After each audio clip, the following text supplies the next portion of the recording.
ఎంతవరకు మీకు అర్థమవుతుంది నాకు తెలియదు, కానీ మీరు ఈ సెలెక్టివ్ విలువ చేయొద్దు. నిజంగా మీకు మనుషుల ప్రాణం కోసం ఈ పోరాటం, this is all a fight for human lifes నా there doing, then fight completely. సగం ఫైట్ చేయొద్దు. Don't do this selective fight. Why? Because the dog cannot fight back. If you really want to fight, fight with your government, fight for the road safety. ఏంటో ఆ road పరిస్థితి, ఎంత ఇది ఉన్నాయి, pot holes ఉన్నాయి, ఎంతమంది చనిపోతారు చెప్పండి. బైక్ వాళ్ళు మీరు అందరు చెప్పండి, బైక్ ఎవరెవరు నడిపిస్తారు, మీకు ఎంత కష్టం ఉంది, రోడ్స్ మీద ఎంత కష్టం ఉందో మీకు చెప్పండి. హెల్మెట్ వేసుకుంటున్నారా? హెల్మెట్ కూడా వేసుకోవట్లేదు.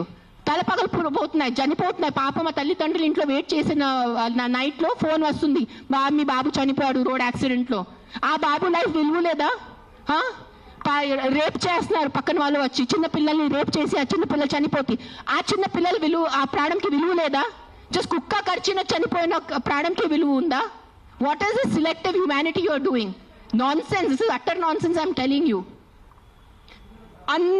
అందరూ, every single human life is valuable. Every single human life is valuable. Any new born child to an old person. But don't do selective things. This selective thing నేను చెప్తున్నాను, ఈ సెలెక్టివ్ది మీకు ఏ భగవంతుడు మీద మీకు నమ్మకం ఉంది, ఏదైనా రిలీజన్ అనుకోండి, ఆ మేకర్, ఆ గాడ్, ఆ భగవంతుడు మీకు ఎవ్వరికి క్షమించదు. అది నా మాట ఈరోజు రాసి పెట్టుకోండి. మీకు మీ మొత్తం ఎంటైర్ జనరేషన్స్కి శాపం వస్తుంది. ఇది నా మాట, నిలబడండి ఈరోజు. జస్ట్ మీకు కాదు, మీ మొత్తం జనరేషన్ నాశనం అయిపోతాయి. మీరు ఇన్నోసెంట్ ప్రాణుల్ని, నేను కుక్కల గురించి మాట్లాడలేదు. See I'm vegetarian, I'm also almost a vegan. ఎప్పుడు నేను when I'm travelling I have little milk. So నేను అబద్ధం చెప్పట్లేదు. ఐఎమ్ నాట్ 100% వీగన్, అందరికీ తెలుసు ఇక్కడ.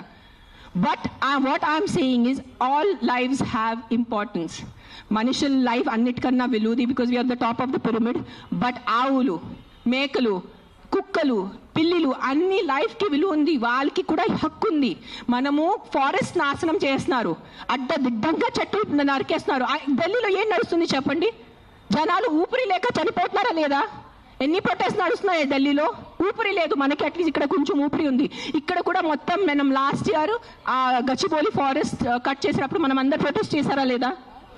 ఊపిరి లేకుండా, తిండి లేకుండా ఎలా బ్రతుకుతారు మీరు? Your water is getting polluted. Big companies are polluting your water. అప్పుడు హ్యూమన్ లైఫ్కి విలువ లేదా? లక్షల మంది చనిపోతున్నారు, దానికి విలువ లేదు. కానీ ఒక ఇద్దరు కుక్క బయట వెళ్ళి చనిపోతే ఆ ఇద్దరికే విలువ. Look at your environment. You cannot eat stone, you cannot breathe money. మీకు డబ్బు తింటే కడుపు నిండదు, తినేది అన్నమే, తినేది పప్పుే మనము. కానీ అన్నం పప్పు ఎక్కడి నుంచి వస్తుంది? మొత్తం కెమికల్స్ ఉన్నాయి, యాంటీబయాటిక్స్ ఆర్ బీయింగ్ యూజ్డ్. అప్పుడు ఎవరు ప్రొటెస్ట్ చేయట్లేదా? మనం, our honorable prime minister Modi ji said on Mann Ki Baat about antibiotics. చెప్పారు లేదా? 10 days or 15 days ముందు ఆయన మన్ కీ బాత్లో చెప్పారు 75% of Indians are antibiotic resistance. అప్పుడు ఆ హ్యూమన్ బీయింగ్స్కి వాల్యూ లేదా? కన్వీనియన్స్ వదిలేండి అందరూ. ఆ కుక్కల్ని చంపటం మీకు ఏదైనా అనిపిస్తే ఈ కుక్క డేంజరస్ ఉంది, వెంటనే మీ పక్క జిహెచ్ఎంసీ వాళ్ళని కానీ ఏదైనా ఎన్జిఓని కాంటాక్ట్ చేయండి, వాళ్ళు చూసుకుంటారు. కానీ ఒక్క కుక్క తప్పుకి 10 కుక్కల్ని శిక్ష ఇవ్వద్దు. అదే అంటున్నాను నేను. ఎస్, ఆ ఒక్క కుక్క తప్పు చేస్తే, ఆ ఒక్క కుక్క అగ్రెసివ్ ఉంటే ఆ కుక్కని చూసుకోవాలి, దానికి ఏదైనా సొల్యూషన్ చేయాలి. కానీ ఆ ఒక్క కుక్క కోసం మీరు 10 కుక్కల్ని చంపేస్తే అది చాలా చాలా చాలా పెద్ద తప్పు. అది గుర్తుపెట్టుకోండి, ఇది నా మాట. Thank you.